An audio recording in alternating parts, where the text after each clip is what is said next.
தமிழகம் முழுவதும் 4 பக்க கலருடன் வெளிவந்து கொண்டிருக்கின்ற நமது தினமுல்லை களம் மாலை நாளிதழ் இன்றே வாங்கி படியுங்கள். செய்தித்தாளின் சுருக்கம், எழுத்தின் வலிமை, ஒளியில் வாய்மை. இன்றே வாங்கி படியுங்கள் தினமுல்லை களம் மாலை நாளிதழ். தற்போது பரபரப்பான விற்பனையில். பாரத பிரதமர் மற்றும் தேசிய மாநில தலைவர் அறிவுறுத்தலின்படி, ராமநாதபுரம் மாவட்ட தலைவர் வழிகாட்டுதலின்படி 79வது சுதந்திர தின விழாவை முன்னிட்டு பார்த்திபனூர் பகுதியில் திரங்கா யாத்திரை வெற்றிவேல் வீரவேல் என்ற முழக்கத்துடன் வெகு விமரிசையாக நடைபெற்றது. சுதந்திர போராட்டத்திற்கு போராடி உயிர்நீத்த தியாகிகளின் தியாகத்தை போற்றும் வகையில் இந்த திரங்கா யாத்திரை நடைபெற்றது.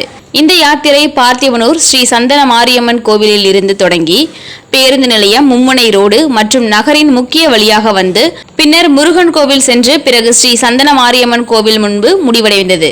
இதில் பார்த்திபனூர் பாஜக கட்சி நிர்வாகிகள் கலந்து கொண்டனர். தினமுல்லை செய்திகளுக்காக ராமநாதபுரம் மாவட்ட செய்தியாளர் கார்த்திக். செய்திகளை உடனுக்குடன் தெரிந்து கொள்ள தினமுல்லை நியூஸ் தமிழ் சேனலை சப்ஸ்கிரைப் பண்ணுங்க.